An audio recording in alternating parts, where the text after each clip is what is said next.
Hello, everybody, and welcome to the Afternoon Tune. I am your host, Josh, and with me is my co-host here. Hello, everyone. And we got a good show today, people. Going to be discussing Scream 5. Sequel 10 years later to this famous Scream franchise. So we're going to be discussing that. Also discussing episode 3 of the Book of Boba Fett. Did it get any better? Did it get worse? Going to be discussing that. As well as also discussing Peacemaker, which is the series starring John Cena based off his character they played in the Suicide Squad movie. So it's a spinoff of it, a show that's on HBO Max. So the first 3 episodes dropped, which I thought was pretty cool that they dropped 3 episodes right off the gate. I thought that was pretty good. That was nice to really chew into Yeah, 3 episodes. I thought that was pretty good. it's a good taste and a good leave-off point. Yeah. And it's only an 8 episode series. So yeah, so that was pretty good of them. Yeah, Disney Plus, take some notes. Maybe Yeah. we do 3 episodes. Honestly, yeah, from what I've seen from Disney Plus, they could use some notes. I'm not saying whether or not I like the show or not yet because we haven't gotten into it, but at least in that comparison, if this is 8 episodes, they don't miss a beat. They cut that lean. They cut it lean. Yep, for sure. Hold on. Let me just make sure my thing is plugged in here. My Yeah, computer. absolutely. Dang. Oh, dang it. Make sure this thing is plugged in right. Huh. Technical difficulties, everybody. Yeah. I think it should be good now. Okay. But yeah. So, yeah. So we're gonna be discussing that series. Yeah, discuss what we liked about it, everything like that. Yeah. How you been there, Dusk? I'm all right. How about yourself? Pretty good, pretty good. Enjoyed it. Saw Scream today. Yeah, and there was some issues a little bit with with the Showtime, as I told you before. It was like somebody brought a baby into Scream and everything like that, which was kind of weird. So I was just kind of like, Yeah. that was something definitely weird. Yeah. But yeah, it was yeah. So and then somebody complained, and then they complained up front to the I guess the manager or something, and then got the baby removed and everything like that. Yeah, and they were like, yeah, just they came up and told the woman, it's like, yeah, you can't have a baby here and everything like that and stuff. So yeah, I guess I don't know. I mean, how do I feel about babies at screenings? Really, Mm. or like movies? I don't know. I mean, it's kind of crazy you would bring a baby to an R-rated movie, Mhm. what I mean, with all this stuff kind of going on in it. Right. So that is a little wild. Depending on how distracting it is, I don't Mhm. know. I mean, I guess I mean if you're there to see a movie, you're there to see a movie, so you don't want to be too distracted from seeing it. I don't Right. know. What's your kind of position on that? Mm. I look at it as a term of how much does it interrupt everyone else's enjoyment of the movie, if the and also how young is the kid. If the kid's an infant, that kind of goes in the gray area. Well, they're not going to remember anything. They're really not going to remember any of it. They don't have no context. But still, Uh, it's more just at that point. It's more of a level of like, is the baby crying? Is it doing this? Is it too loud for the child even to be there in that kind of a theater environment where they can really handle that? And honestly, if you really wanted to see it, you could wait a couple of days and check it out in streaming. It's gonna show up in streaming eventually. yeah. I mean the baby. I mean, it was an infant. It was yeah. It was an Oh infant. yeah, It was an infant. so, yeah, So yeah, yeah. So I mean, it was making some noise. yeah. So I guess yeah. The So baby can't help it. yeah. I It's a mean, baby. it's not the baby's fault. You know what I mean? Yeah, I mean, hey, it's movie. And the baby didn't seem like it was scared or anything. It just seemed like it was just right. doing, making baby noises. You know what I mean? Exactly. Doing What that they do. stuff. So yeah. But yeah. So they left like it was like kind of halfway. Hmm. It was like halfway of the movie, kind of like they left. It was like yeah, majority of it was kind of already done. Hey, thank Nah. you, Devils that game for the lurk, man. Much appreciated. Thanks for showing up. So they kind of left. It was kind of like already halfway, kind of through when the movie was done. Fair enough. Yeah. But so let's get into it. Scream 5. So Scream 5 is the sequel to the latest sequel in the Scream franchise, as we said. The franchise that was started by Wes Craven all the way back in 1996. And, it has some of the legacy characters returning, David Arquette and Nev Campbell, Courtney Cox. The Scream universe, the Scream franchise, what it did which we talked a lot about because we did a whole kind of retrospective of the Scream franchise last week. The video's up on YouTube now. People can go check it out. Discussing the Scream movies, we primarily discussed Scream 1 and Scream 4. Scream 4 was the latest one before this newest one that came out 10 years ago. It's crazy to think that movie came out like 10 years ago. It's like, wow, that was that long ago. But we discussed that one, and we also discussed the first one, and then a little bit of 2 and 3. As far as the Scream franchise goes, I think the first one is it's the original, right? It's what everything was based off of. What these sequels have done is based off the original one, and with 2, it was decent. I think 3 is the worst one of the Scream movies myself, and I think Scream 4 was pretty good. And then we're going to get into how we feel about this one and where this one ranks up. A lot of people, varying different opinions. A lot of people really seem to like they really love it. A lot of people go, yeah, it was maybe okay. How do you kind of feel about the Scream franchise there, Dusk? Well, the first Scream was a script made, and Wes Craven initially didn't even want any part of it. He declined it actually several times until finally, I forget what the actual instance, but he eventually relented and took a look at it and decided to do it. And it's one of his best movies outside of the Nightmare on Elm Street franchise. And honestly, Wes Craven is always more of an. I know he's appreciated more after his death, but honestly, just like George Romero, I don't think it was appreciated in his time as much as he is now, or should have been at the time, and how the Hollywood system kind of messed with him. But Scream, I don't think people remember how big Scream was, or how big it was to that early 2000s. Every box art looked like Scream, like those characters just standing right in front of front as the poster. That was taken from Scream, and everyone did copycat movies after that. It was also one of the first horror movies or just movies in general, that took the whole meta aspect and really went with it. Beforehand, they really didn't kind of do that. Now we just see it everywhere. Now it's happening all the time, to the point where I'm getting sick of it. Where I almost want the reverse now to happen. Can we just go back to a movie being a movie? Yeah, I mean, Scream was big on that. Scream was big on being a movie that was, very meta, as they say, very much self-referential when it came to the horror movies and horror discussions that was going around at the time in Scream. And it pointed out a lot of what people, kind of got tired of with horror movies and a lot of slashers at that time, when Friday the 13th and Halloween, the different rules of the horror movies, right? Things like there's always the virgin, there's always the stoner, there is always, the couple having sex and they get killed. Anytime somebody says, Exactly. I'll be right back, and then they don't come right back, you know what I mean? So they point out all those kind of different things, and it was kind of new at that time. It was very fresh and kind of very new. And with the other Scream movies, what the other ones did was try to do, that whole kind of experience over again. And with this new one here, where you have a new crop of characters here, is trying to update it more to modern times, and addresses itself just like how the other ones addressed itself.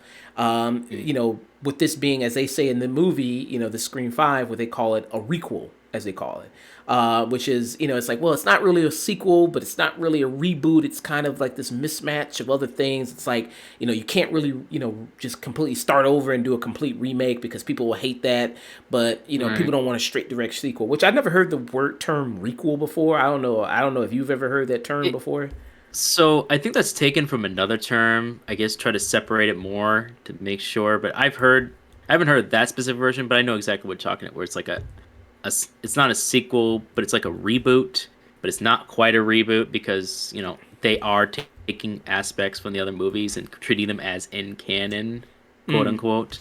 Right. Yeah. And they bring up examples, like, for instance, like the new Halloween movies, the Saw movies. They kind of take it and, like, okay, you bring in some of the older characters from the new one, like what this Scream is doing, where you bring in the characters from the first movie, David Arquette and Courtney Cox and Neve Campbell, like we mentioned, the legacy characters, who I think they're still, very good. You know what I mean? Coming back as their characters, Neve Campbell, Sidney Prescott, and Courtney Cox as Gail Weathers, and David Arquette, this is probably the best I've ever seen his character in any of the movies. Who's coming back. Yeah, go ahead. Dewey's probably one of the most interesting characters of those Scream movies. His change of character over time has probably been one of the more interesting aspects of these movies. Yeah, and I think he's probably out of all the people kind of coming back to this. I think he's one of the better people coming back. Mm, Then you have a new crop of people to kill. You know what I mean? New group of yeah, teenagers. You know, always need some fresh group of teenagers to yeah, you kill. need new blood. Yeah, need some new blood. So some notable people. You got Jenna Ortega here, who people might remember. She was in the show You. She was in season, was it 2 or 3?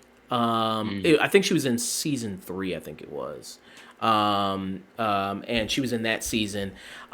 She was the sister of the landlord character that he met in season Oh, 3 okay. when he went to L.A. You also have Dylan Minnette here, who people know from 13 Reasons Why. Oh You boy. also have Jack Quaid, who people know from The Boys. He's the one Mm. that's dating kind of the Sidney Prescott of this movie, the lead character of this movie, Melissa Bernara, who's Sam Carpenter. That's a nice shout out to, of course, John Carpenter and things like that. Mm. So you got There's kind a of, lot of shout outs. yeah, tons of kind of tons of shout outs like that.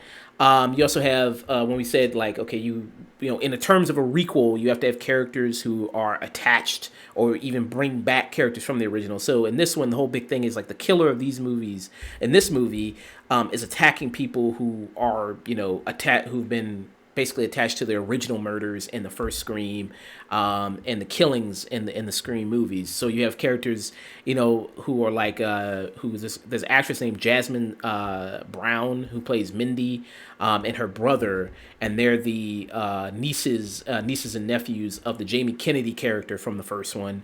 The Dylan Minnette character, he's the son of the female deputy who was in the first movie, Mary Shelton, who's Judy, Deputy Judy, who was also she was in the last Scream movie, so he's the son of her character. So you have some characters who are related to the other Mm. people in the movie, in the past movies as well. I would say with these new crop of people, I wasn't all that much interested in them. Yeah. I don't think looking at kind of some of the other movies, maybe again, you know what I mean. I think Hmm. they don't have really all that much personality. I don't think. No. And they're kind of. It seems like they're kind of flat. And the main person who like I said, is kind of the Sidney Prescott of this, Melissa Bernara, who plays Sam. I think she's also very not that strong of an actress there. What were kind of your thoughts and feelings on the new characters Yeah. here? I thought the meta humor works more than it doesn't. I think with the characters wise, yeah, I think it's the legacy characters that get this weird reference to them.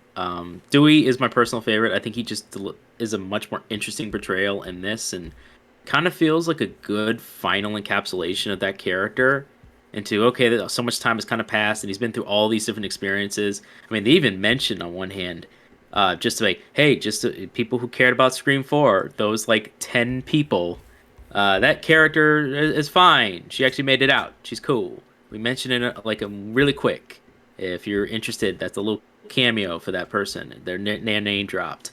But he's been through all these events, and now he has to deal with this new kind of set of murders and all this. And you just kind of see him in this, and he does a good job at the actor does a good job at kind of playing that character. As is Courtney Cox. It's nice to see her again. Nice to see her outside of Friends and just kind of playing this kind of a frustrated individual who has kind of a strained marriage with Dewey and or relationship, I should say. And Sydney coming back, that's kind of interesting having to deal with her trauma. All the legacy characters make much more of an interesting story when you consider a horror movie. There's a lot more they could have dived into, especially in the meta. And these new characters, I think, like as you said, they're just eh. Some of them have moments of interest, but you're like, you're just here to die. Yeah. You're just here to die. I did like Mindy. Mm, She's like I said, she's the niece of the Jamie Kennedy character. I did like her. I mm, thought she had good. I thought she was funny at times. I mean, she's really, since she's the niece of the Jamie Kennedy character, she's the one that mainly is the movie nerd and referencing, and she's the mhm. one that gives the whole breakdown, just like how Jamie Kennedy did about As appropriate. this is what you do, this is like the new rules of the horror movies, and this is what the killer's doing, and everything like that. So she's kind of, I did kind of enjoy some of her moments in there. I thought she was fine. She's probably maybe my favorite if I had to pick one of the new Yeah. crop. Um, and I think with this one, what it kind of does, I think, a little bit better was with the friend group, is Mm. that they all kind of like, well, I mean, given how that this has happened 4 different times already, and the killer has kind of like usually been a part of a friend group like this, it's like, well, typically Mm. chances are it's one of you guys. And then they're Right. like, "Oh shit!" It's like, "Oh, maybe you're the killer." Maybe they're kind of like turning on each other, which I thought was kind of cool. I don't think I've seen that much in the other movies before. You know what I mean? It's like Yeah. the friend group really They, kind of turn on each other before. yeah. Usually it's played by numbers, and they don't expect them to the final end, and it is kind of nice to see. Like, no, okay, there's only a few of us that would know that. We don't trust any of y'all anymore. Yeah, so You're all suspects. yeah, so I thought that was kind of pretty cool the way they did that, of how you know what I mean. It turns into them kind of turning on each Mm. other a little bit. Um, and we talked about who potentially could have been like when me and Nick talked about the show of what would kind of would be in this Mm. series and everything. Hey, thanks John Good for the 30 bits, man. Thanks for showing up. How are you doing, man? Um, yeah, we talked about me and Nick about like what potentially would be in this fifth one and what it would be talking about, because we like we say Scream gets meta, you know what I mean, and Mm. what are the new things in horror movies now that they could talk about, and I mean I kind of wrongly guessed that they would kind of do like a whole Twitch thing with it, streamer kind of thing with it, I'm which actually glad they didn't. yeah, which they kind of already did that in the fourth one already. Yeah. They kind of sort of already did that already, but they don't do it here. Um, they do talk about more of the newer kind of horror movies out now. You know what I mean? I was like, well, the slasher thing that's kind of played out. Nobody really does that anymore. It's like now the new stuff, as they say, is like the elevated horror, right? You know what I mean? They mention all those kind of movies like Get Out and stuff like that. Like that's kind of the new thing now. So yeah, we did. I think we did mention that it would probably reference kind of those things, like those different horror movies now. You know what I mean? Stuff like Get Hmm. Out and stuff like that. And when it came, I think this movie, and I suck at guessing the killer, at whodunits and things like that. And I think with this one, I don't know, I had guessed it before when we looked at what I mean last week when we discussed the whole Scream franchise, and I was half right. Like I got one of the killers right, but not the Hmm. other killer. What about? Were you think the killer in this was too predictable? A little bit. Which after a certain point, kind of it goes by. About the halfway point, I thought to myself, it's probably these two, or Okay. probably it's one of the two combinations, and I ended up being kind of right. Okay. At least I had one of them at least. Okay. And then directing this movie, you have Matt Battelli and Tyler Gillett. They did Ready or Not, which I love. Ready or Not. Think that's a really really great movie. That's a movie with some more Weaving in it. Horror movie, much like kind of like it's in the style of something like You're Next.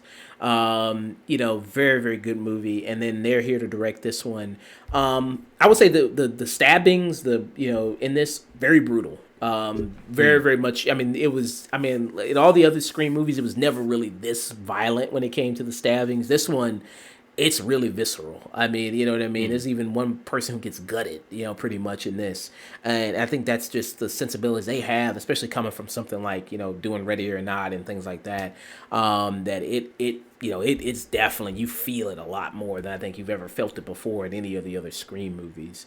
What did you kind of think about the violence in this movie? Uh, I thought it was an appropriate level of violence, but I did notice when in the previous screams, while it was violent, it almost seemed a bit almost PG-13 ish. It almost bordered on it. There was blood. There were moments where it was bad and people got stabbed, but it was never really too visceral, never too super violent. Just enough to kind of get the point across, so that like teens and other people could watch it as well. This one did certainly have a bit more of an edge to it, at least a little bit more, especially with that gutting scene. I was like, Yeah, oh, okay, you're going for it. All right. yeah. I was like, yeah. I mean, there's a lot of blood that gets spilt out. And yeah, it's definitely I think way more kind of violent I think that I've seen Hmm. what the other movies been. They got a bigger blood budget. Yeah. Yeah. I think with this movie, given that it's like okay, it acknowledges what it is. Like they say in the movie, it's a Hmm. requel. and it's like, okay, but we're trying to tread new ground, and we're trying to do something different, but it's kind of falls into a lot of those same trappings Right. of doing that, where okay, you're not really treading new ground, even though you're saying you're treading new ground. Hmm. You're kind of falling back into the same things that it was with the first one. And it talks about, like, okay, you got to bring in the new legacy characters, to respect the original and everything like that. Everything goes back to the original. Yeah, I mean, because the original is the original, and I don't think there has been anything that has topped, when it comes to the Scream movies since the original. There's been sequels that have been fine and been good, but Yeah. there's been nothing that has been as good as that first one because of what it Yeah. did, and what the impact that it had. It's like the Matrix. It's Yeah. like, you have the first Matrix. This was a huge cultural impact. It was massive. It's hard to kind of repeat that success again. So when you try to do these sequels and try to add on to things, and it's like, oh well, let's continue it on. It just doesn't have that same feeling. Now, not to say you can't do great sequels, because obviously there are great sequels. I mean, you can endlessly name great sequels, and even sequels that have been long, been long awaited, coming, like Mad Max Fury Road. For instance, that was many Hmm. years before we had another sequel to Mad Max, and then that came, and that doesn't even have the original, Mel Gibson in the movie, No. and he's playing it, it's played by totally somebody different else, and that even really isn't a Mad Max movie. That's a Furioso movie, really. Yeah, that's not Mad Max is not even really a character in that. He didn't even speak until halfway through that movie. Yeah, I mean that's And even then, he's not even portraying the character in the way that Mel Gibson did. Yeah, and that was hugely successful, and people love that movie. So you can do it. You know what I mean? It just Mhm. depends on how you do it, and work it in there, and don't say like, okay, we're really changing the game, really doing something. It's like you're really not. How did you kind of overall feel about this movie? But for all the meta talk, which does work for the more times than not, as I said before, so for all the legacy characters that they kind of bring in, I was never super surprised. For all that, like, oh man, we're gonna really change the game. It ended almost exactly as the first one kind of did. Differently, but almost exactly in the end. There was a one big surprise, which some fans will either like or they won't. And but it ends in such a similar fashion that you're like, I wish Wes Craven was here because he would have had just enough innovation. He would throw something in to Mm, give a real gotcha kind of like all right, this movie was worth it because you did something different. mm. This if you're gonna make all the meta jokes about, oh man, this is like a requel or a remake or whatever, remake sequel, actually have fun with that. Play a lot more with that. Go against my sensibilities. Do something really different. Really, just completely change the game. Make it really like, what the heck? Well, Uh, they yeah, actually but referenced that in this movie. yeah, no, I think that was funny, but I just didn't feel it, unfortunately. Yeah. Like, I just didn't feel it, unfortunately. They mentioned that, but I don't know. I don't know. Maybe I'm wrong. I don't know if you feel the same, but the movie was fine. Like, I didn't have any problem with it. It did everything it asked itself to do. I like the legacy characters. It's nice to see them again. The new characters went for the most part, but I did like the meta stuff, and the kills were kind of nice. Again, it couldn't go as gratuitous as I think they could have gone, but they went gratuitous more than I thought they would. So I don't know. I I liked it more than I didn't, if that makes any sense. Yeah, just where I am with it. I thought I was just fine. Yeah. I thought it was, comparing it to the other sequels. I don't know if I like it as much as I liked four or two. Mm. But I think it's just fine. And Mm-hmm. it's definitely better than three for me. But yeah, I mean, Mm. like you said, the best parts of this are the legacy characters coming back. You know what I mean? And I think they have, especially David Arquette's character, as we mentioned before, Mm-hmm. because it just feels like he's really doing something here. You know what I mean? As far as being the whole kind of this how his life has turned out since these movies go, and it feels like if you kind of made this maybe did a little bit more hard boiled stuff, with him. You know what I mean? Yeah. Maybe trying to really investigate these crimes and really trying to piece it together. Like maybe that would have been a I different almost wanted angle. this to kind of turn into like a pseudo Saw. Pseudo I saw, okay. almost wanted it. It Just the hardboiled detective kind of going after the serial killer, really getting the minded, almost like a mind hunter esque. Really kind of go with the meta and that narrative almost. That could have been really interesting. Yeah, because I think I think this is, like I said, best. I think the best we've seen his character in any of these movies before, which is nice. And a lot of stuff here. I said good kills.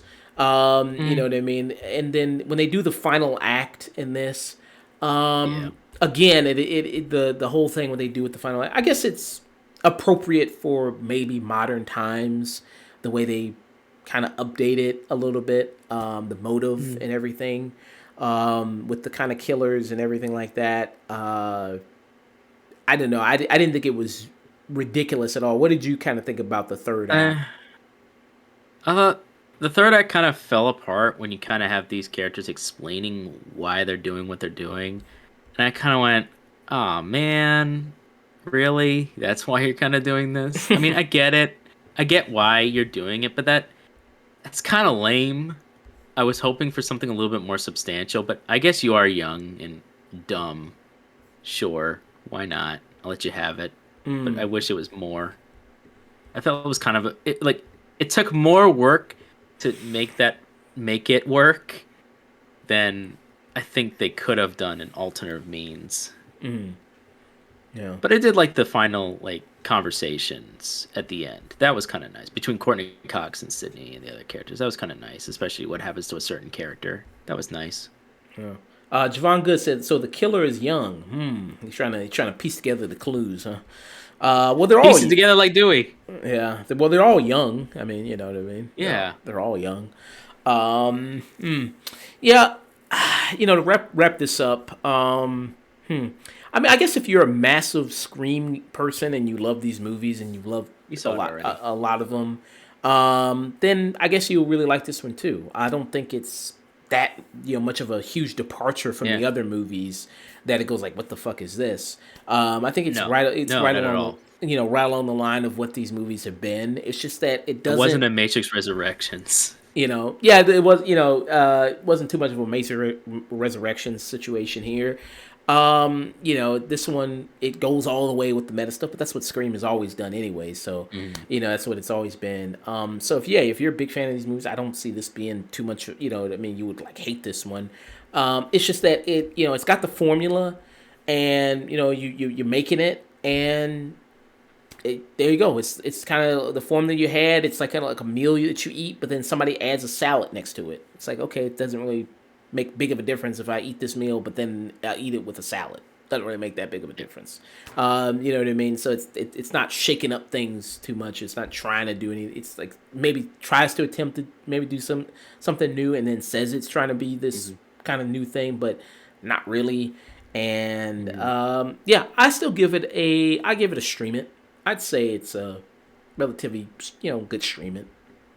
What about you? Yeah, yeah, I'm pretty much on the right where you are. You don't really need to see it in the theaters. You can just stream it. Yeah. And I want to talk to you a little bit about the movie maybe later on. Off Yeah, stream, just spoiler stuff. Just to kind of get your opinion on it. Because yeah, there's sure. there's some stuff in it that's it's some really kind of goofy horror stuff. You know what I mean? Like the stuff where she's like at a hospital and I guess there's nobody Oh, else at the hospital. oh, yeah. All Yeah. right, yeah. Okay, we'll talk about that. Yeah, yeah. So okay, we'll talk about that. Yeah, so stream it for me, and then stream it for Dusk as well. All right. So moving on from discussing Scream, I'm going to discuss Peacemaker. Peacemaker is the HBO Max series that just dropped yesterday.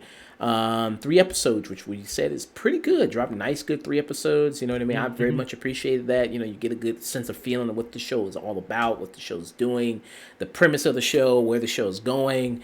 What I mean, and I like that. I like that quite a bit. John Cena, who's turned into this big comedic talent. I mean, obviously he's already a big motherfucker already. Mm-hmm. But obviously he's also this really good comedic talent. We saw it in Trainwreck. He was also in the movie called Blockers. Vacation Friends, which I didn't see, but Nick saw. It was one of his biggest surprises of 2021 on our list there, and he said very good. He enjoyed it quite a bit. So yeah, yeah. I mean, he's turned into a great comedic talent, and in this and watching the Suicide Squad, which we first saw his character in, which I was a big fan of that movie. It was one of my favorite movies of 2021. And the humor in it works really well. James Gunn, I mean, it's he was allowed to basically just kind of let loose and do the humor that he's done. You know what I mean? If you've seen his other stuff, you know what I mean, like Slither or Super, it's pretty much is right along those lines there Mm-hmm. of stuff he's done before, humor wise.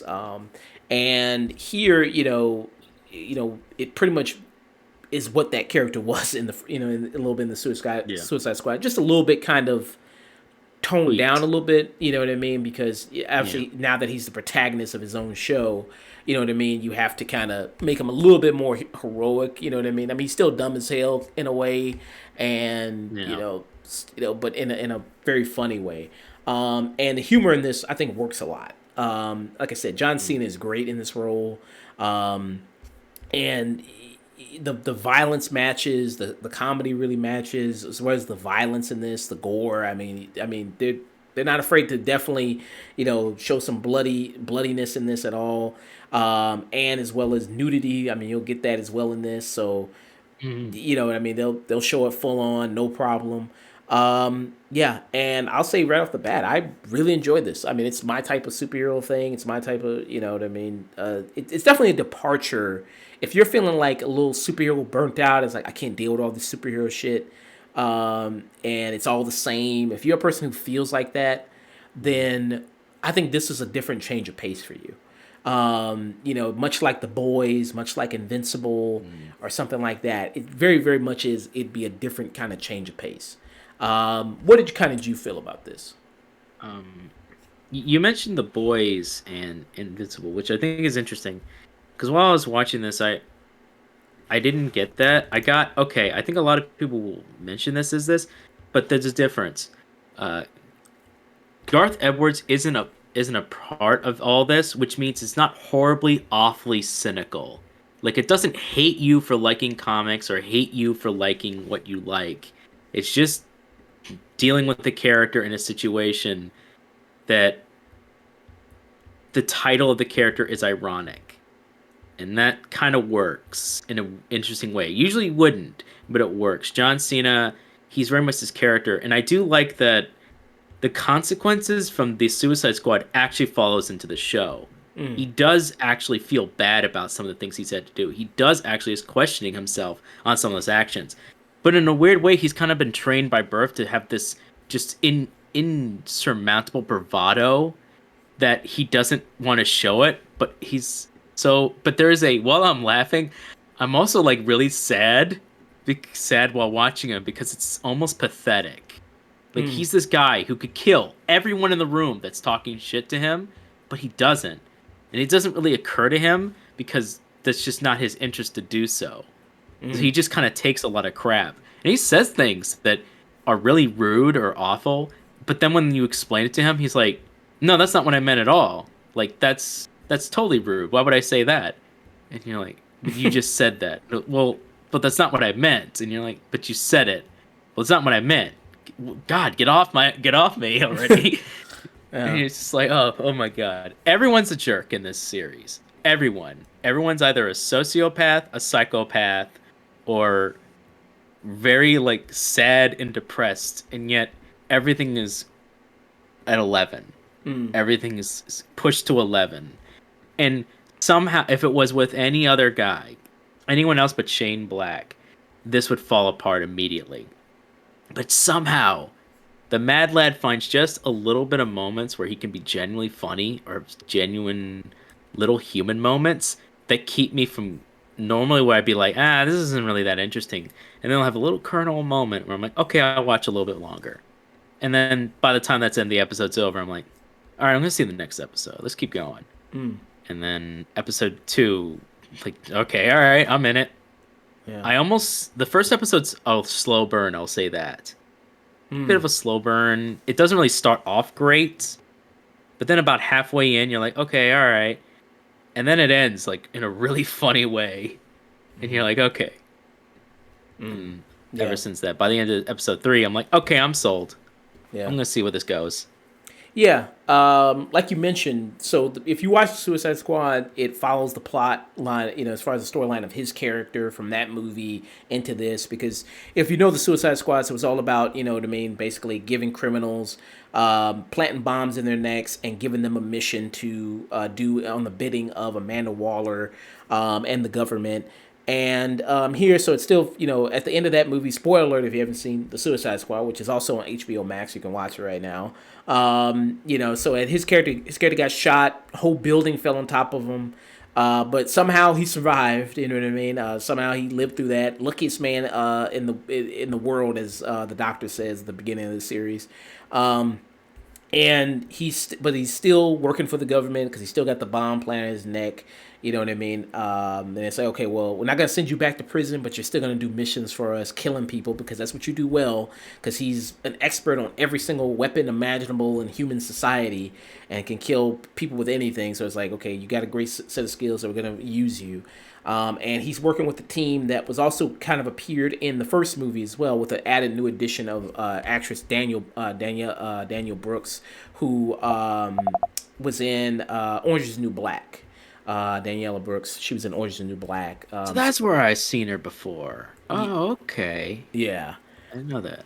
So you have kind of returning characters from the Suicide Squad. Who was a part of that team with Amanda Waller working with the Suicide Squad there, like the actress Jennifer Holland, Steve Agee, who's here as well. Like I remember those two characters who were on the squad as well, working. Guy on the computer working with there. You also have, you mentioned his father, who's Robert Patrick.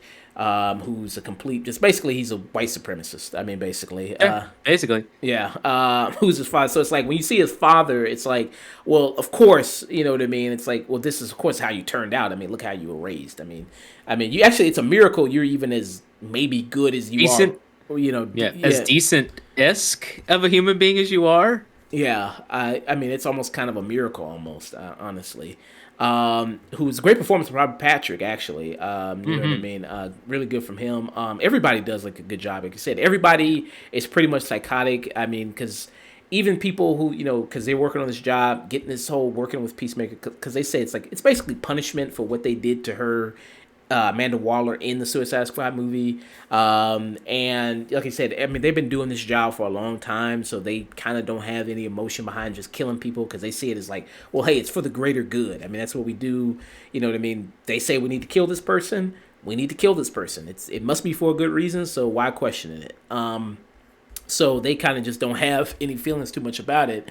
And Danielle Brooks, she's the only one who is the newcomer who's kind of like, yeah, I don't really know about all this. I mean, like, why do we have Yeah. to do this? And she kind of is more the audience kind of avatar character of kind of going like, this situation's kind of fucked. You know what I mean? Yeah. Like, you know what I mean, of how really fucked up things are. But everyone works, like I said, really well together. The action in the show works very well too. I mean, there's a lot of really great action set pieces in here. And I think when it's all of them kind of interacting, very funny. They all bounce off each other really well. The chemistry works very, very well, which I think is very much appreciated. And even there's a character called Vigilante, Yeah. who's like Peacemaker's like super fan. You know what I mean? Like, calls Super himself. friend, so-called BFF. He considers him his idol. Like Vigilante considers Peacemaker his idol. Yeah, you know what I mean, and just like actually, probably loves the guy. Yeah, legitimately does. Yeah, and I thought he was really great, and I thought their Oh moments were yeah, he's also really good. Um, He's also the most sociopathic out of all of them. you think so? Yeah, there's interesting. It's there's also another thing I think that's an interesting theme on this that I think works and wouldn't if it didn't have this tone. There's an irony to everything, and Shane Black really is good at that. At kind of having almost a good satire about things, and he does not think things through. Like he has a this is has to be this, so it has to be this. So I have no qualms about doing these things. And it's like he doesn't think that part through. There's a lot of ignorance on Peacemaker when he makes a pledge like, "Oh, I'll do whatever it takes in order to do this." I'm like, you didn't really think that through when you said that. I'm gonna get, I was like, or another character on the team. I'm gonna do this for this. I didn't think she really thought that through, and now she's kind of stuck in this. And these characters are all kind of on these weird different paths on just being oblivious to the consequences of saying things. And Vigilante has a great moment where Peacemaker, for various reasons, can't do a certain thing, and Vigilante just says, "Hey, buddy, hold on, let me tap you out for a second," and it just goes humming to himself as he does something very horrible, and just doesn't really think much of it. Yeah. Well, that's a good point. Yeah. I mean, yeah, he's definitely just ready to do everything. I mean, he's much like kind of Peacemaker in the way that he's like, I follow the rules. You know, if people, get out of line, I fix it. You know what I mean? He's very kind of much like Yeah, that type of but he hero. has no discretion. He listed various things that he's done. Like, oh, I've shot this person. Do you did this for like who's a meth head? And you're like, well, that person's just like an addict. They had nothing to do. Oh, too late. Too late. You're a bad guy. You're technically a bad guy because you didn't follow the rule. And I'm like, all right, man. There's no gray. It's either you follow the rules or you didn't. Very Judge Dredd esque. Yeah, very very much so. Yeah, but yeah, his character was really funny, and yeah, I think it's and I think you'll know this show is for you if you watch the intro to Hmm. the show, and if that Oh turns yeah, you on and off, it's like then that's already kind of how you know the show is for you or not. yeah. Because yeah, I mean it's cock rock, it's a lot of that type of stuff, and it's a whole dance sequence they do as intro, which I think is awesome. Oh, By it's the way, hilarious. yeah, it's really funny. It's like superhero shows, they don't have, or just shows in general, don't have intros anymore. You know what I mean? They don't do Yeah. real intros anymore. And this one does a whole dance sequence at the beginning and everything like that, which I Even thought, ends with Eagle. Even ends with Eagly, the eagle. yeah, who's his sidekick, Peacemaker sidekick, Eagly, his best friend sidekick. You know what I mean? Like he's Harvey Birdman or something like that. Um, He gives him a hug. yeah, yeah, it The gives him a damn eagle gives him a hug. I don't think I've laughed harder than anything. He's giving me a hug.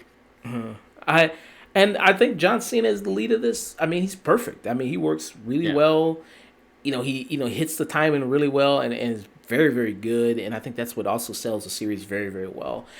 Because when they announced they were doing a Peacemaker series, I was like, oh really? Okay. I mean, we'll see how that turns out. Can he sustain doing his own show? Can it work? And I think it does. You know what I mean? This is going to Mhm. be only 8 episodes, but yeah, I'm very, very much interested to, kind of see where the show kind of is going to go. I'm into it very much. And I think I mean, even if they did maybe one episode, if they only gave people, they only just dropped one episode, I still would have been into it Mhm. because I think it's such a funny show.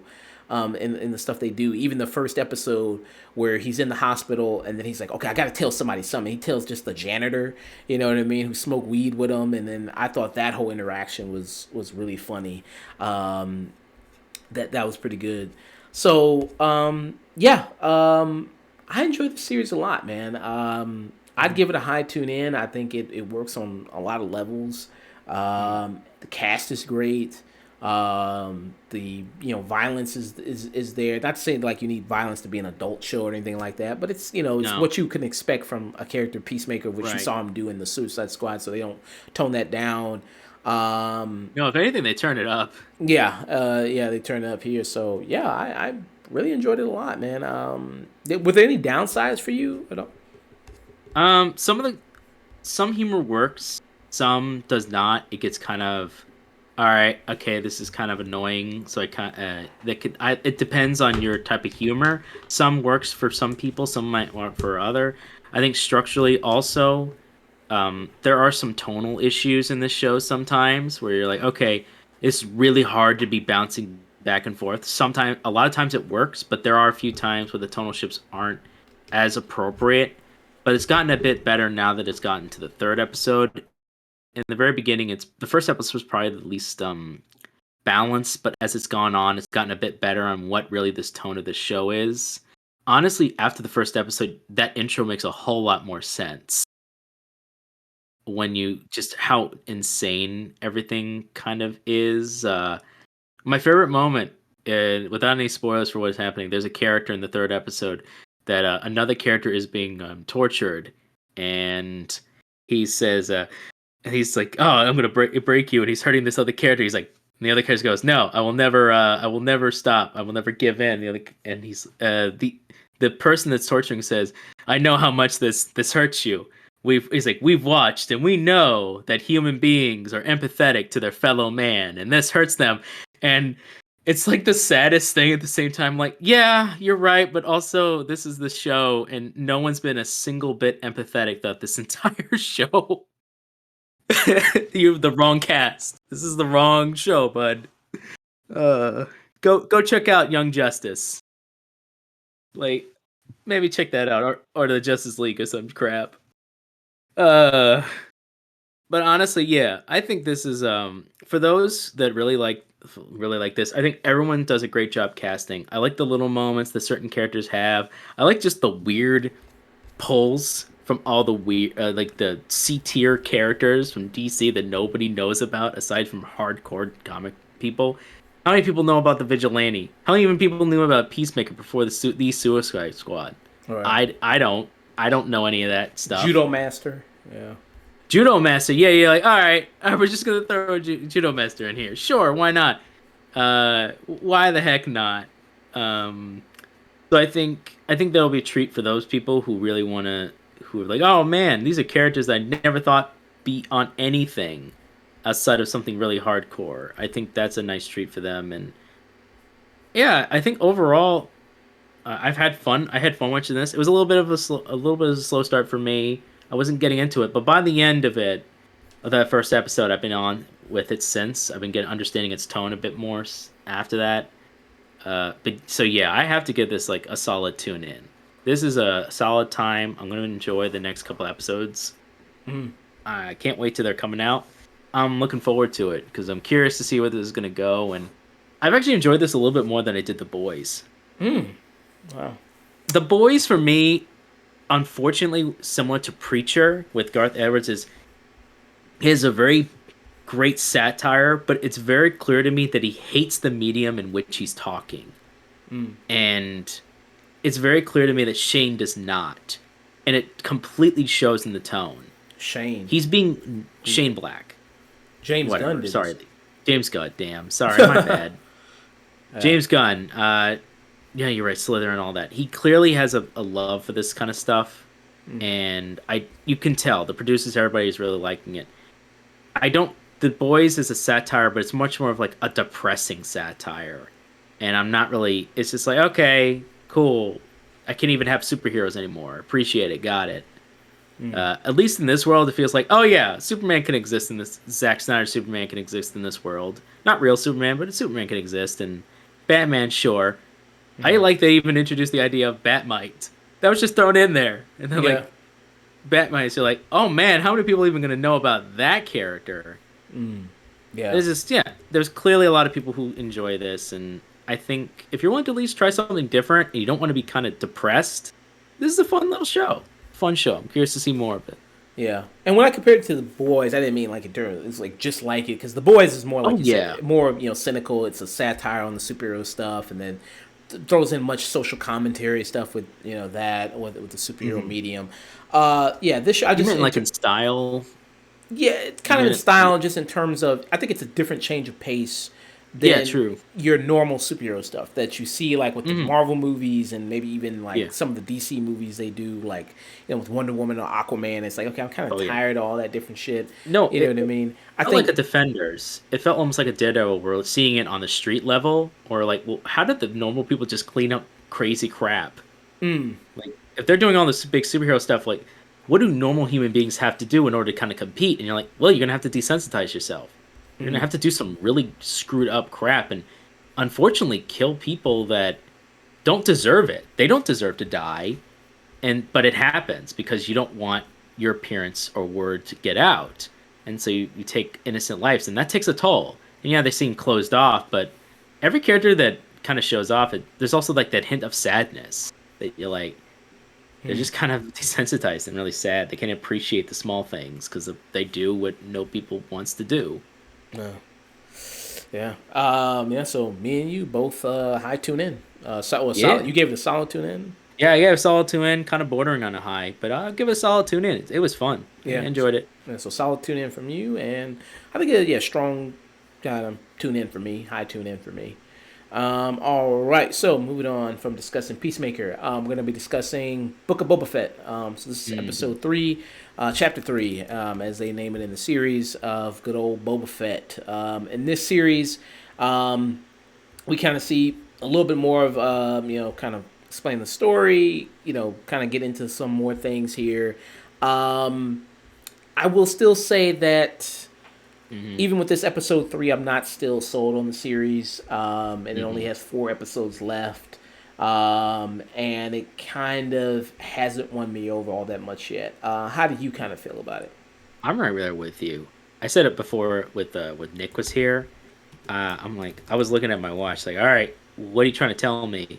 What's the point? You deviated from what lore that I do know, and the lore of his kind of character, and I'm gonna take over the Hutt's territory. Why? Why you're a bounty hunter? Why do you care? And even before, you had other reasons when you met the Mandalorians, and you helped because of the Mandalorian War, and you know what it's like to kind of lose family, and you're trying to figure this stuff out. That makes sense. I understand where your character's coming from in that range because of his culture and stuff that is explored. All right, you met Sand People. Look where that led to. Now that's over, backstory's over. Glad to know that didn't mean anything. Uh, it's just I don't know what the point of this is. Right. Yeah, I mean, with the crime list stuff, it's like, so the Huts, they come back in this episode, the Hmm. cousin Huts, they hear, it's like, okay, I don't know if they're maybe going to come back later, and they're going to be this big threat later on, and they're going to face off against him. Um, but the whole thing of him being a crime lord, it's like you said, what I asked this question last when we talked about episode 2, is what's really the point of him doing this? Why does he really want to do it? Why does he really want to be the leader here in this situation? And I just don't understand that as of yet. The backstory stuff of him learning this whole other culture with the Tusken Raiders, we talked about it also last episode, and I kind of like that stuff, the flashback stuff. I think that it's like you talked about before Dusk. It's like they're trying to do two different series. Yeah. It's like they're trying to do all this backstory stuff, but then also trying to do this other series as well with him being the crime lord, and I just don't think it blends all that well together. Um, and there's still kind of and stuff to kind of appreciate. But I think with this episode, it follows kind of the other pattern a little bit of what we've seen from the past other episodes. This episode opens up with Stephen Root in it, where he kind of comes to him and does say what kind of has been on everybody's mind. It's like, well, hey, dude, yeah, we know you're like in charge now, but nobody really respects you in this position Hmm. because you haven't really flexed your authority here. So it's like, yeah, I mean, people that were protected under the old leadership is kind of they're falling by the wayside here because you haven't really protected them and done your thing, and again, it's still I get he's trying to build his crew and trying to do his thing, trying to do it, build his crew. But it's still just kind of the four of them. And it's Yeah. like, I mentioned this before, it's like, why can't these other major forces just take him out, And Yeah. Stephen Root, I mean, Stephen Root's always an amazing character actor. And all this stuff he does, you know what I mean? I mean, he's been in tons of different stuff, Oh mostly yeah. the Mike Judge stuff. I mean, he was the voice of Bill Dauterive in King of the Hill. Oh yeah. He was in the Office Space. I mean, he's been in tons of stuff. I mean, great character actor. But Dodgeball. yep, Dodgeball. Yeah, he's been in tons and tons of stuff. And he's great here. Like he's great in a lot of stuff he's in. And then so it sets Yeah. him kind of off about like, okay, trying to really trying to understand this territory. And it's just like with Tatooine, with the Mandalorian, and I'm gonna try not to compare it too much with the Mandalorian, but with the Mandalorian, it was like seeing different locations, going to kind of Right. different planets, him traveling, him. There was a goal there. It's like, okay, get Baby Yoda to his people. That was kind of the goal of this show, and trying to do it. It's like, okay, him setting up shop in this Tatooine, which never has been the most interesting place. That was always a place that people No. just went to. Luke wanted to leave. Yeah, he's like, okay, it's a planet with two suns and it's desert and all this other stuff. It's like, man, get me the hell up out of here. I want to join the Empire. Fuck this. You know what I mean? He was ready to join the whole Empire. He's like, I'm trying to do anything to get out of here. And it's just a lot of stuff. It's just not this interesting locale to really explore all that much. I don't think here, or at least they don't make it that interesting. And with the stuff of him going like, okay, with Stephen Root coming and saying like, okay, well, these people they stole from me, handle it, try to flex your authority here, show me that you're this big crime boss, and I Yeah. can do something for you, and then he goes to try to do it, and then he does. Uh, oh hey, what's going on there, hey man? Hey, go to Vanity Spheres. You said episode 3 was a misstep. Yeah. Yeah. No, I agree. I kind of agree there, man. Thanks for showing up. But yeah, I mean, with the stuff here, it's kind of he shows up and with these kind of punk biker gang people, Oh yeah. which was very Like kind what of. the heck? It was almost like something out of Blade Runner, kind of. Yeah, it was like cyber. You got cyberpunk mixed in my Star Wars. Yeah. I know that was kind of sort of a like wink and nod to George Lucas's American Graffiti kind of days. That felt Oh, very American Graffiti, but yes. you're like, but that tone doesn't. These characters have these really nice bikes, but they couldn't afford anything else, so they put robotic limbs on themselves that looks really brand new and took a lot of money, but they can't afford wages to buy water, and then they openly admit that they stole water. Yeah. Hey, thanks And for they're that. right across from the guy that they stole it from. Yeah. Thanks, by the way, for the redeem on the hydrate there, Devils, that game. Thank you, man. My mouth was a little dry talking all this much. That's what happens doing this Jeez. podcast. Yeah, like you mentioned, the people that were there, they stole right from the dude who's staying. They stayed right in front, Yeah. right in front. I'm like you just. I mean, I don't know. You ain't got guys yourself that you can have like just knock these dudes. They're literally in front of your shop. They're literally Yeah. right there. And Boba Fett, he's coming to these punk biker gang people, and it's a very. And I'm glad you mentioned American Graffiti. Thank you for mentioning that because maybe it was a Mhm. shout out to that. I didn't think about that. I think that's a very good analysis there. Something like that. And I know George Lucas. I mean, when people say like, well, why is this in Star Wars? Especially when they drive their little Power Ranger Vespas or whatever. As Javon Good also mentioned, a lot of people call them out as well when they saw this episode. Like these colorful bikes they're riding. Yeah. First of all, that I mean, colorful stuff is like that. It's like the prequels. You know what I mean? Like stuff like that Yeah. has been in the Star Wars world before. The It 50s. can. Oh yeah, Yeah. it can, and the whole '50s aesthetic that was also in the prequels because of like when it goes to the '50s diner and attack. I kind of I want to forget about that because that doesn't fit at all. Yeah, I mean, they go to like the '50s diner and Attack of the Clones and stuff like that. And with that is, it, it's like not that it's colorful for me. Like that's the main sticking point. Some people, it's just Right. that it doesn't fit on this Tatooine planet Right. of this kind of. It seems like this planet is a very destitute planet. Very, Hmm. you know what I mean. The rich are rich, but the poor are very poor.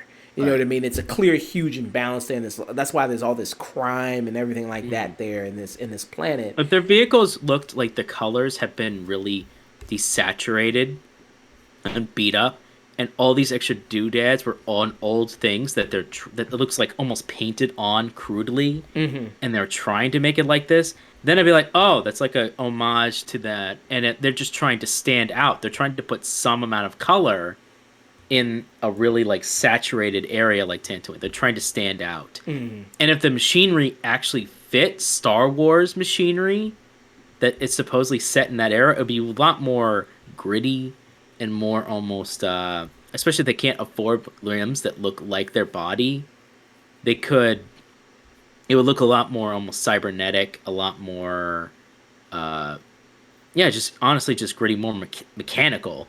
but all their stuff looks like cyberpunk cosplay. Like he has like a cyber eye with that big thing over his head. I'm like, that doesn't. That's not what Star Wars how you would have replaced that eye. I mean, it would have been a lot more clunkier if you're going to be that bad, or they just would have removed the eye entirely and not even bothered. Yeah. But, with the stuff with the bikes, it's just like when Boba Fett, he comes to them, Yeah, and he's trying to be a more peaceful guy, right? He's trying to be more like, okay, I'm not just gonna come in and shoot and ask questions later, yeah, and I'm gonna try to talk to these people. It's like, okay, why did you steal? And he's like, okay, but there's no work, and that's why we can't, we're stealing.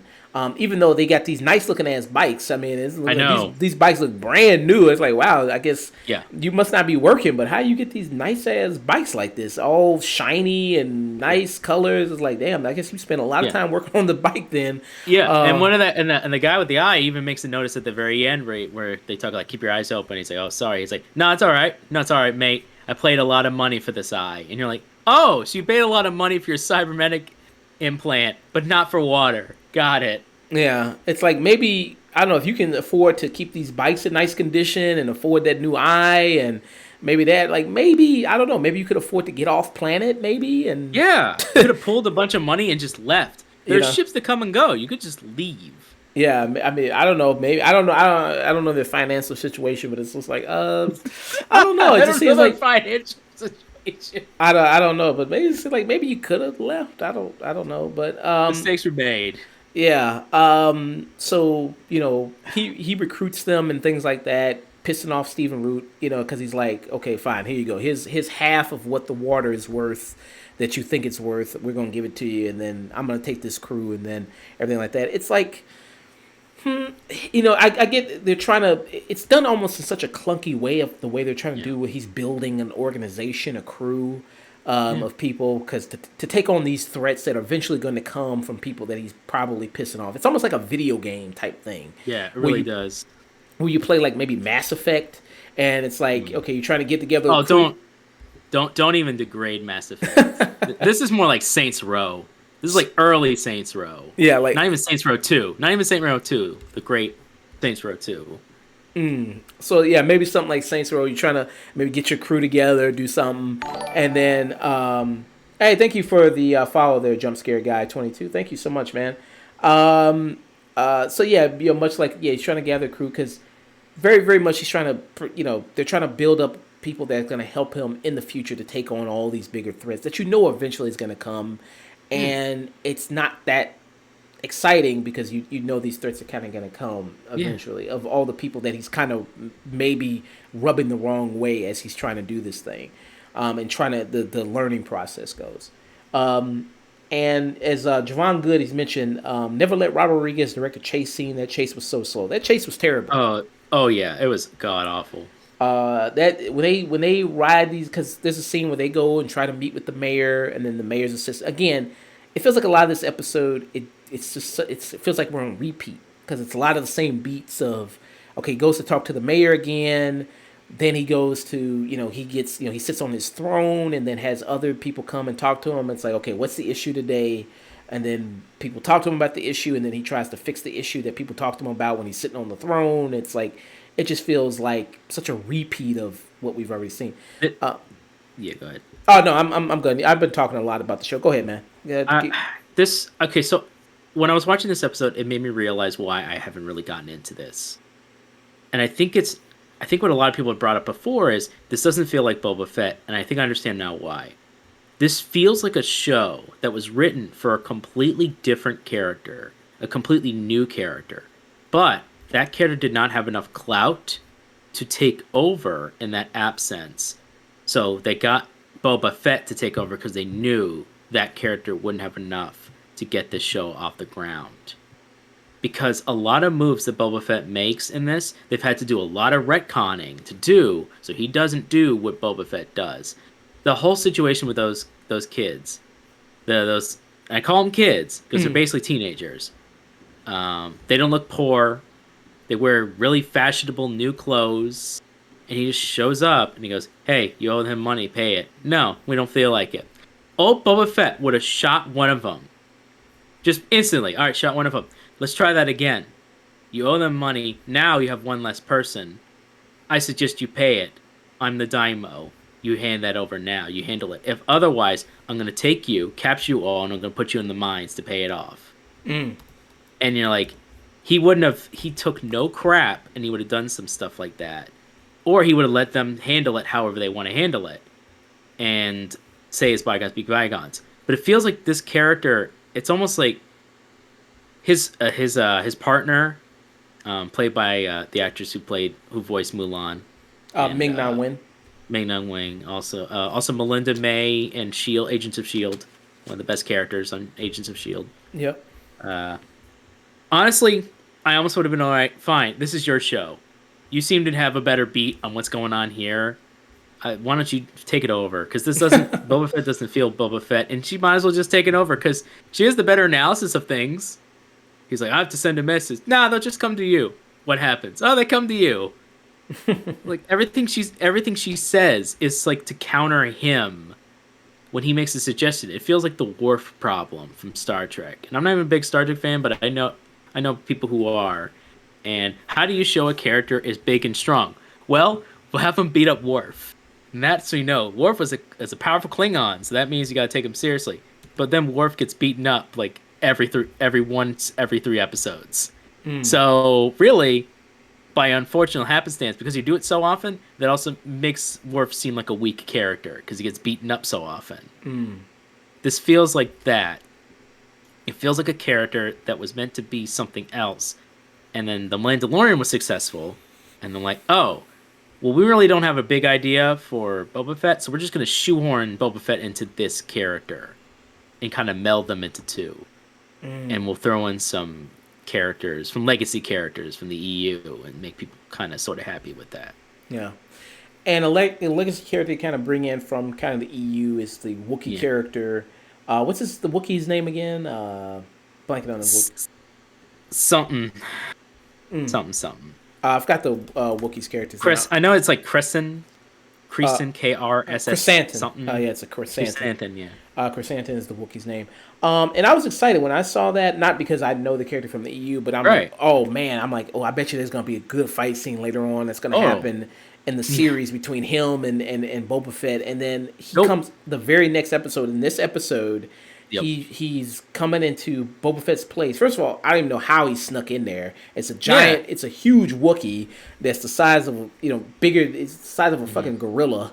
And then I'm like, how this gorilla ass Wookiee is going to walk in this place, and then, attack him, Boba Fett while he's in his bathtub tank, strangle him, and the whole thing, he could just kill him right there. He's got him right there. He had 4 different times where he could have easily just killed him. Also, if you didn't notice, before he had the flashback about what happened to the Sand People, you noticed that there was a force shield around his tank that was suspiciously not on when the Wookiee was able to open it. Who turned off the force shield? Yeah, that's the whole point, was to protect him while he's in that. Why wouldn't that still be on? Maybe somebody's on. I didn't see a console near there. Maybe somebody betrayed him. Maybe somebody's double agent. Maybe. Come on, they're not clever enough. They're not clever enough to bring that up. That's just something they don't want you to think about. Maybe, or maybe he shut it off. I don't know. Maybe the Wookiee knew how to shut it off. I don't know. Okay, his big paws be like. But yeah, it's just like he has a chance to kill him right there, but then he takes him out of the bathtub tank and then throws him. Then he chokes him again. Then he throws him again. I'm like, bro, a Wookiee is incredibly strong. Yeah, take arms, rip off. Done. Yeah, it's just like there's so many chances the Wookiee could do to just kill him right here, but he doesn't. So it's like he doesn't have any equipment, no weapons, no anything. But don't worry, the Wookiee will just throw him to the weapons. Don't worry, he'll just do that so he has a chance to fight back. Yeah, he'll be stupid. And then there's so many times where he hits him, Chrysanthemum hits him. It's like, again, a Wookiee's very, very strong. And he gets smacked around. It's like he would have a broken jaw or broken, something, arm, leg, something. The way he get back in that tank. Yeah, I mean, it's just the way he's doing them. But no, it's just like he hits him and then he smacks him around. It's nothing too big of a deal. Takes him, even tries to bear hug him. And then you hear, kind of bones breaking, I guess, but nothing. And it's just kind of like, yeah. And then the people that he spared and helped out, the young Cyberpunk 2077 kids. They run Oh in yeah. and help them and everything like that. It's just like okay, and it's just like it wasn't that good of a fight scene. I don't think it wasn't that No. strong. It wasn't what I was expecting maybe from this character of this Cassandra who's been portrayed. It's like when he shows up, it's like ooh shit, this is badass. This is gonna be a badass character. And This it's should have just, been this should have been like a Daredevil fight to the death scene. This should have been like I barely come aware, and then he fights his way in, beats the crap out of everybody, and now it's just him, Boba Fett, and Boba Fett has to use his means. He has to use all his training and to just barely get this guy into to knock him out and capture him, and then they just put him in the pit. yeah. Like that would have been like a really fun fight, really intense fight, and he had to use his wits because he doesn't have his armor on and he only has some weapons. That would actually make his whole training with the Sand People maybe somewhat, but he didn't even use any. He just used a club. Yeah. Yeah, it's gonna stop a Wookiee. Totally. I would definitely not reach for that rocket on my jetpack and just aim it at the Wookiee that he threw me towards. Thanks. You probably don't want to shoot the rocket though in that close of space. Oh, So. who gives a shit at that point? You know what I mean? And my life's in the line. At that point, I'm not gonna finagle with like a little bracelet thing as I get it on. I'm just gonna point the thing and shoot. He's 3 feet in front of me. At that point, the thing's just gonna. I'll probably barely make it out. He won't. At least I'll be put in the tank. Yeah, he'll just be in pieces, and then okay, you'll make it just knocked back, and then just put back in the tank. Yeah, and then when they capture him, it's just he stands in the spot for where they can push the button. He can go in the Rancor pit, and things like that. And the whole resolution of that is just they. Oh yeah.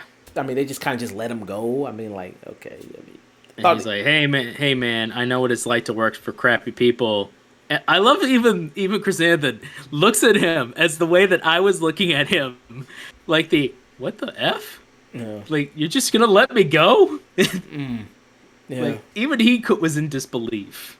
But it's just building up to him coming back and maybe him being a part of the team Oh, squad. God. And he's gonna fight with God. Boba Fett or something. So Oh it's my like, god, please don't. That's Yeah. so stupid. Yeah.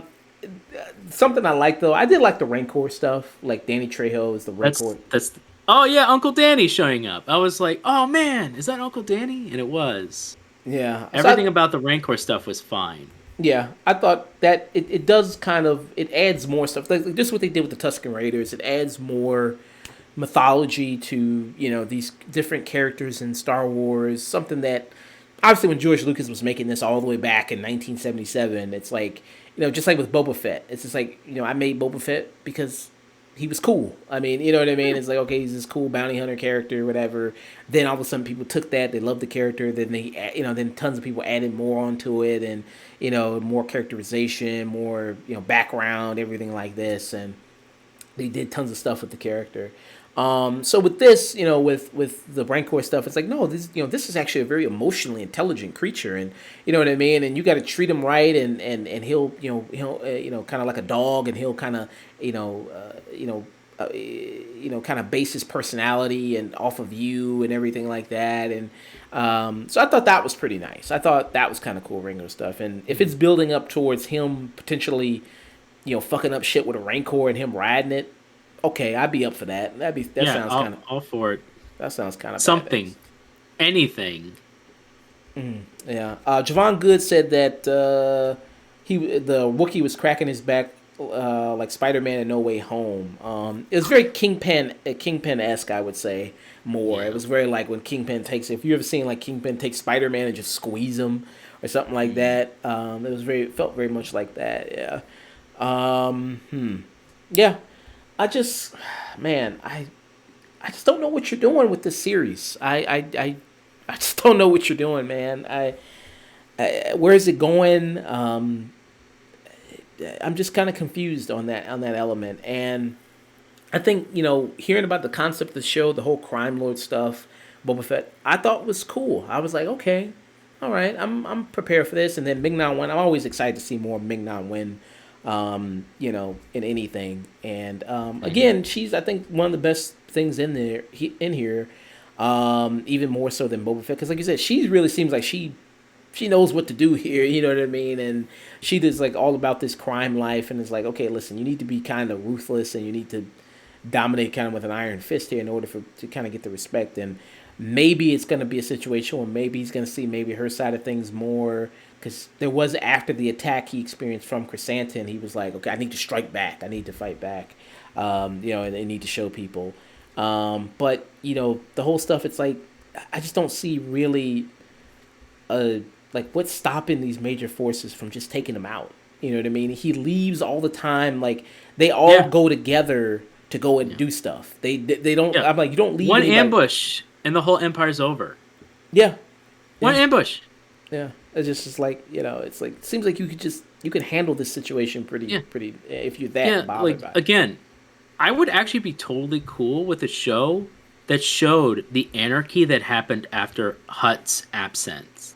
Mm. Like, I would love to have seen a show and a brand new character, and then I would have loved to have seen all that happens, and then all the absence, and they had to go through all these different like wars, and this new character we're following that character's journey, and they spent time, and so you learn get to Tatooine from this character, and all this cool thing, and then she like other characters join in on them, and he's slowly building a crew to turn Tatooine into a better place. And then you can have a cool little stinger at the very end of that series where it's like, oh man, and then all of a sudden a hand punches out of the ground, and a shuttle comes near it and pulls out the hand, and it's Boba Fett being pulled out by one of his bounty hunter buddies. And you're like, oh man, he might show up in season 2. That might be some cool stuff. Mm. As they're trying to think of a build, that would have been cool. But Mm. this, you're like, yeah, like where you have like a mass hysteria, you could in a power vacuum going on. That's more interesting. They talk about all these different characters. I'm like, oh, I recognize that name for this thing. I don't know that, but I would sure like to know a little bit more about this. And you're just not. You're just being told things that you're supposed to know or characters know. And Mm. come on, man. Show, don't tell. Yeah. Hmm. Yeah. What's to stop them from throwing in a thermatic bomb into his base? Yeah. Yeah. Well, Just throw a thermal grenade. Bam. All right. Attack. Dead. exactly. Yeah. I mean, yeah. What is again? Yeah. What's stopping any of these Does people he from just? shield over his base? Hmm. Did the Iron Wall, does it like create a shield in which that would be a fairly impenetrable, and that's why I took the location of the Hutt's location, is because they got in when it was down because of what Luke and Leia and the team did. Hmm. That would be kind of interesting because it's like, oh man, then it stopped the Raiders, and we're gonna pick this as our stronghold. But that has its own set of problems because there's the Hutts, they want what's theirs, but then there's other Hutts that are like, nah, we just want to go back to our planet. We had way better there. This is just a stupid rock, Hmm. and that creates tension within the Hutts because they again that would have actually become almost like a tiny Game of Thrones, but only on Tatooine. Mm. That'd be at least kind of interesting. Like But if you saw all yeah, the different perspectives from all these other different people, exactly. and then got like them talking about like, oh, how are we gonna do it? Like something like some Sopranos type stuff. You know what I Yeah, mean? exactly. You know? Sopranos, but in the desert. It's mixed with like a spaghetti western feel Yeah. because it's kind of outlawish. Yeah. And then people pick sides, and then it's like, okay, this territory, and then it's like, how are they gonna battle? And then yeah. But yeah, we're gonna keep up with it. Still review the episodes. 4 more episodes left. But yeah, it's not so strong for me right now. Not feeling that good about it. What about you, man? I'm right there with you. As I said before, I would have waited till the entire thing was done before I commented, but I'll do episode by episode. But at this rate, I think even when it's finished, it's still not gonna add up to anything substantial. Yeah. All right. We're gonna keep up with the episodes and then give our final thoughts on it when the series wraps, of course. All right, we're gonna be heading out. Dusk, hey, thanks for joining me, man. Absolutely. What do you got planned this weekend? Ooh, this weekend I gotta work. Oh, gotta work this weekend. Okay, nice. I'll probably do like a video game stream tomorrow since Nice. Nick is on vacation. Make it night. So Nick is doing that. So I might do like a little video game stream tomorrow, something like Nice. that. do something like that. Maybe do some Fallen Order, play some Star Ooh, Wars, play some Fallen Order. yeah, do something new. Yeah, do something like that. All right. Also next week. Do you know what comes out next week at all? Uh, I can't no, think of what comes out next week because I know this month was big because it was Scream and then Morbius, but then Morbius got pushed back. right. So I don't know what comes out next week. I have to see. But yeah, well, I'll see if it's good enough to review. But the Tragedy of Macbeth that just dropped on Apple Plus. Oh, did So it? I'll be reviewing that probably next week. I always wanted to check that out, in the theaters, but I didn't get a chance to. Hmm. Uh, so it's on Apple Plus now, so I'll check that out. And I think Red Rocket, that movie with Simon Rex, I heard a lot of Mm. great things about that movie, and I think that's also dropping on VOD pretty Mm. soon. If not, it's already on VOD if I'm not mistaken. So if that is I on think it is VOD, on. I think it's on VOD right now. yeah. So I'm gonna check that out as well and probably do that review next week. So Tragedy of Macbeth and then Simon Rex if there's nothing else real major. Also, Dexter New Blood. We were supposed to do Hmm. that this Saturday, but then of Hmm. course Nick he did the vacation thing, so we'll do that next Saturday. We'll do Dexter New Blood where we Okay. review the new series that dropped for Dexter. So we reviewed the pilot. You can watch that now on YouTube where we talked about the pilot. And we're going to be doing the whole series and give our thoughts on that. Yeah, so I'm eager to check back into it because I haven't seen it since the pilot. Not because I didn't like the pilot, but just because busy watching a lot of other Oh stuff yeah, sure, and man. things like that. So sometimes it gets busy. You finished The Witcher, right? You finished all The Witcher, Yeah, I finished it up. right? Yeah. What'd you think about season two? I was just like, yeah, this isn't my thing. It didn't do too well, unfortunately. Okay, all right. Sh- Um, yeah. Yeah, I mean, we talked about it from when we talked about it initially, but it was one of those things where the longer kept going on. I'm like, yeah, I'm still a little confused on exactly what you're trying to do. You've deviated really far from the books now, and even the video games at this point. I don't even know where you're kind of going with this on now, and you're talking about the elves and these different characters, and I just want to hang out with Geralt. I really don't care about all this crap.